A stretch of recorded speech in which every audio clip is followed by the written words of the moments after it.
She decided to go and squander her life on alcohol, and when she was told go to rehab, she then said no. And instead of me being given the crown, seeing as I was all along penultimate, all along I was second princess, first princess, I was just the other person, right?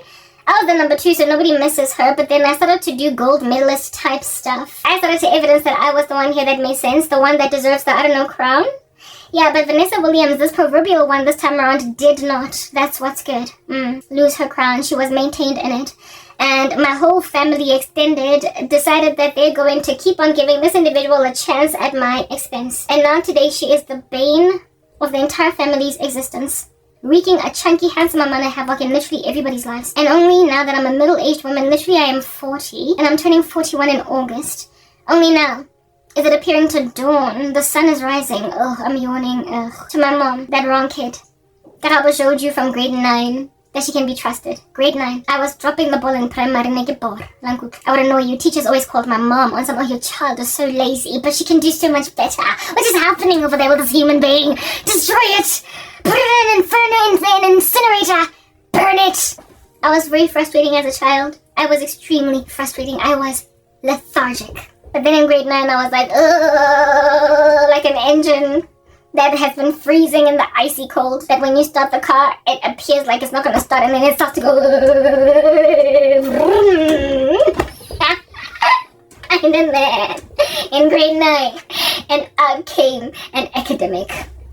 My teachers loved me. She was told at teachers' parents' meetings. I continued to thrive and had a very strong career in corporate South Africa.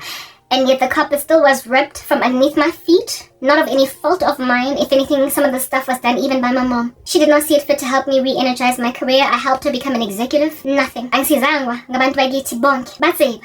Because they had chosen their own. They had chosen who they wanted and saw it fit to disregard the precepts of God, okay? The parable of the 2 sons. The son that does what is right, even though initially they start off saying, nah, that's the one that has done what is right on the side of the father, so reward them, okay? Reward them. Reward those who diligently work. Reward the person with the fruit of their hands that has put in the time, the one that has sweat by their brow. Reward them. But no, the star students of primary school are out here still given favor in high school despite dropping the ball there. The star students of high school are out here still given favor in varsity even though they dropped the ball there. That's just the nature of human indiscretion. And that is the nature of human unfairness, injustice. And it causes people to sit around an overlooked boulevard literally for decades, and not to a point of becoming a middle-aged woman. Even though from the tiny age of 15, I made like an engine that had been in the freezing cold, and I was like... From 15, I've been killing it. I dragged my feet from 0 to 14 and a half. But I made a decision at 14 and a half when I was basically in grade 9 of high school that I don't want to be this thing. And I've never looked back ever since.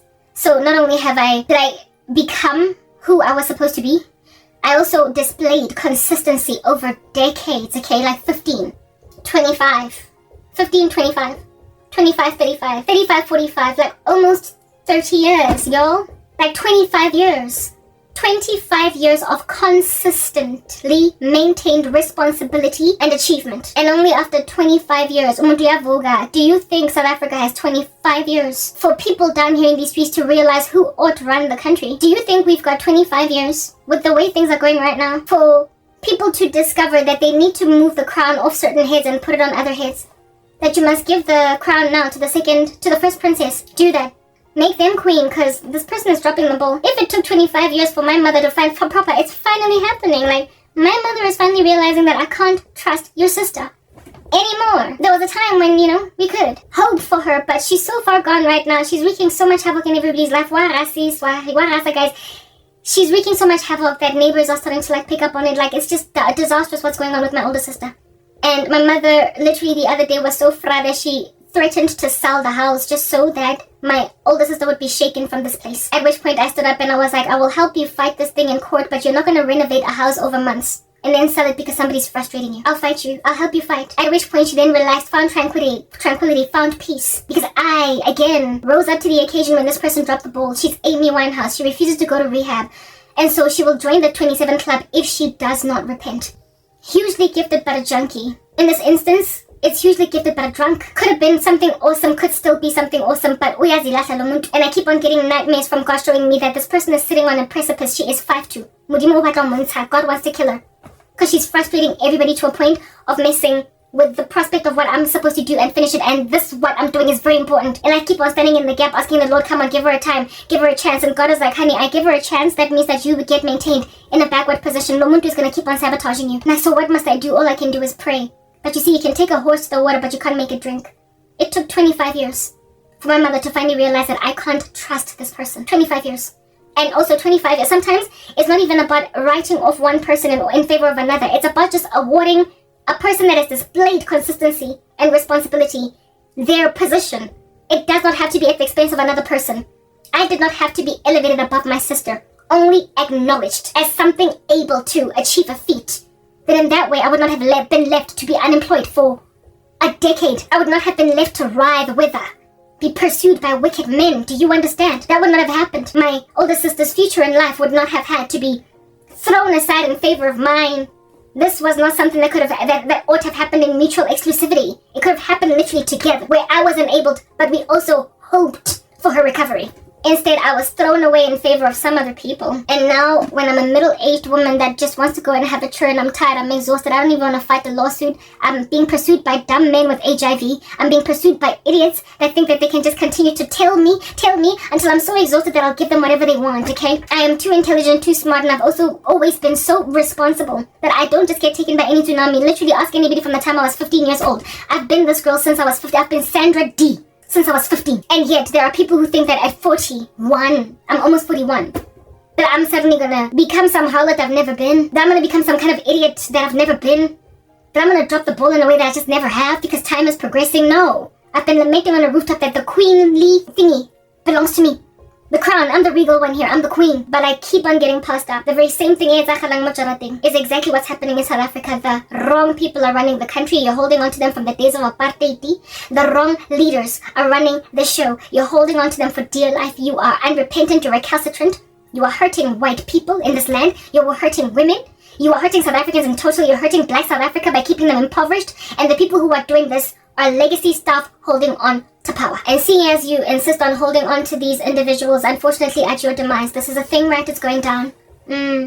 Seeing as you are insistent on holding on to them, the Lord will then endure you through a grim discovery one day, after searching with helicopters and everything for 2-3 weeks for someone that you suspect could be dead. One day there's going to be a grim discovery. One day there's going to be a knock on the door, and it's going to be the police, and they're going to say, ma'am, I'm sorry, but we found the body of your mom. We found the body of your daughter. We found the body of your husband. We found the body of your cousin. We found the body of the people or the person that you've been searching for weeks. They've been suspected dead all this time. The first people to suspect them dead or not in good stead were those who were closest in proximity to them. People that have been in this country, living in it pretty much since, like, millennials, okay? Like I said, late geriatric Gen Zs, millennials, Gen Xs, and baby boomers, etc. They know how this country has just fallen splat on the ground, lost its teeth and everything. The ones closest to this nation from the time that it still had a proper heartbeat could tell very early that, man, stuff is falling apart. We need to go on a search party. But the police took, 48 hours to look. And then finally, after 3-4 weeks, there is a grim discovery in the bush. Find remains of a human being devoured by scavengers in the wilderness, unable to be identified by anything other than DNA or dental records, or in the worst case scenario, so devoured is it so degenerated and having lost much of its integrity that you have to use cues in the surrounding region where the body died to identify it. Like, their cap was there, their cap, their purse, their wallet, their ID was on their person. You have to use such things as these because there is no other way to confirm that that's that dead body. And only at that stage, after 3-4 weeks have progressed following the disappearance of a person, only then can you get closure. Only then can you have a memorial service. Only then can you finally start to heal. The country is dead, and I don't know when it's going to discover that it's dead. But only at that stage is it going to recover. Only then is it going to start healing. Only then are people going to bury it. And from what the Lord shows me, it's going to take years. And for Karabo, I gotta move. I'm 40. I might look 27, but trust me, can I live 40? I was born in 1984 on the 8th of August. I was here when people were out-ousing, doing. I know what tear gas smells like.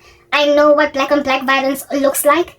I know what it's like to live without electricity, gas, and no, not because of load shedding, but because they were yet to install the infrastructure. I know. Nindala. Don't look at me, be out here looking like a Gen Z. I'm old. So therefore, this here travesty, I'm well aware of it. Not only am I well aware of it, you're also well aware of it. But you're so far gone as a nation that for as long as you can still bargain with me, Bonzela, 5 for the price of 1, you can't even see just how heinous it would be for a woman to suffer for so long, to also be so valuable to a country, and yet end up being huffed and puffed on by some HIV-positive miscreant that can't wait to put a baby in my stomach. You can't even see the travesty of all that. Proper. You are in dire need of closure, but you're not gonna get it for years. I need to go and have children. I am 40. My womb is geriatric. I don't even know if I can conceive. I'm only running with the promises of God, like Sarah, who told me I'm gonna have a first pregnancy that are twins. I'm getting married. Maybe that's why God kept me preserved looking all 27, right? Maybe that's why that's good. He kept me looking young because uyazi uguti. I'm not a shadow like no man's business, blind. So a man would struggle to actually be dealing with a woman whose like connective tissue is giving way. And so my face is out here frowning without me actually being sad. Maybe the Lord saw it fit to keep me looking young because he knew that men, even when they're saved, can be shallow, they are still visual, and they still want their women looking really pretty, so that's why I'm still looking good. But kausaka mohare, my body is drooping like those breasts that are on a pendulous lady that is 98 years old. On the inside, my heart is drooping, my lungs are drooping, my ovaries are drooping, everything is drooping. I've got crow's feet on my ovaries, even though I don't have them on my face. The Lord has preserved my outward appearance because men can be shallow, even saved men, but trust me, I've got pendulous lungs. Like pendulous boobs.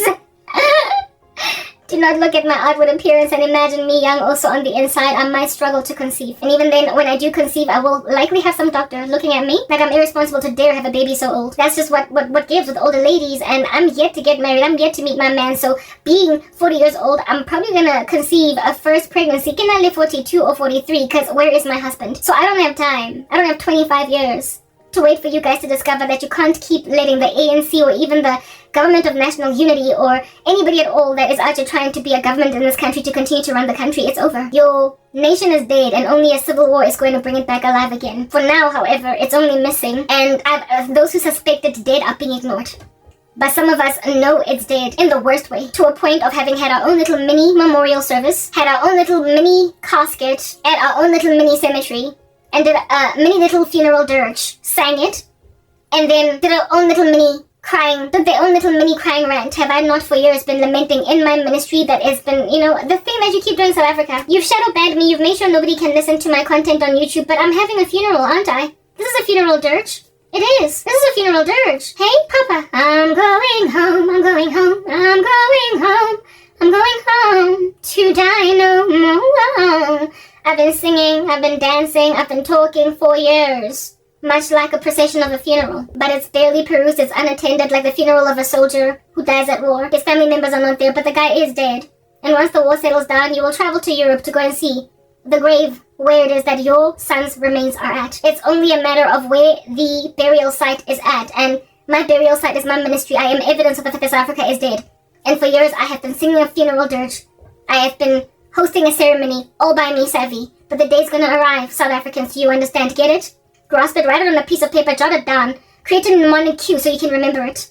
The day's gonna arrive when you're going to finally rock up at the burial site where I have put the remains of this country, and you are going to mourn and lament after rocking up at a funeral 6 years too late, like finding out that your best friend died when you were in a coma. You will rock up and mourn like literally after everybody has moved on. Everybody has moved on. Everybody is doing their own thing. Her fiance is married to another woman.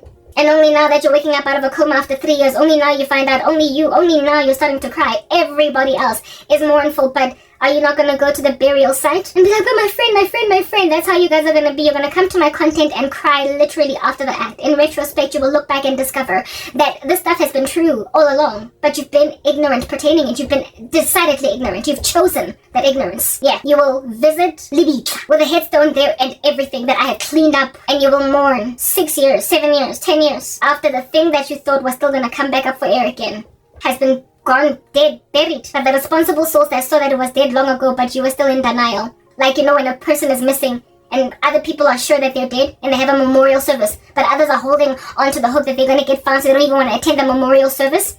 You're going to wish you were at the memorial service. This here is my reading of the wreath, my obituary, if you will, to South Africa. You are dead in the worst way. It's only a matter of time before we find your body, identify it, and finally give your country closure. But in the run-up to, I will have told you that this is a thing. I am evidence. You will not give credit where it's due, so endure the unfortunate consequences of disregarding forewarning that you might be forearmed. You called this on yourself, okay? And when I go out there and get married, all of y'all who keep on saying, listen, over my dead body before I get married, literally you will actually die, so goodbye. Those of y'all who are saying, she's never gonna work again over my dead body yet again, goodbye. You are declaring your own funerals. You are pronouncing your own deaths because you literally imagine that you can overwhelm, literally restructure an entire god.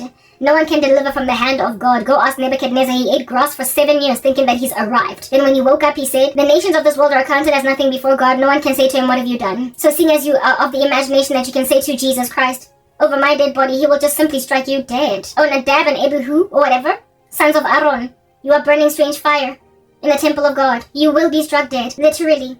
The funeral dirge I'm singing for South Africa, it appears, will also have your corpse on the left and on the right of it, decorating it, like the way that those two thieves on the cross decorated Jesus Christ as he was passing away. You will die right next to your country. Maybe some of y'all will die on your deathbed and go to heaven, but the other one will surely be mocking Christ en route hell. But comprehend, dead nonetheless, you are. Okay, there's only one person that gets resurrected here, and it's Jesus. The rest of y'all, hard day by day. It's giving second death. It's giving cadaver. It's giving halitosis because you speak smack 24 hours a day and then stank. Dream on. Lebalang. Khofedile. But you see, these things that I'm speaking could indeed trickle a tear down the eye of a person or two, but I mean, you have shadow banned me, haven't you? You've ascertained that I'm sitting on binary code, have you not? Yeah. You've made sure that no one watches me, so you are guaranteeing the South Africans will come to their own funeral 5 years too damn late. And for that, I am sorry. All I can say to a dead nation that's choosing to perpetually elevate in kinghood and queenhood the worst individuals that have already dropped the ball 20,000 years ago, all I can say to you is sorry. You have manufactured your leaders, you have maintained your wickedness before a holy God, you have insisted upon unrighteousness, you have kept this thing going. And so find closure literally 10 years too late. That's on you, not me. I am signing out in Christ's name, Crank. Peace.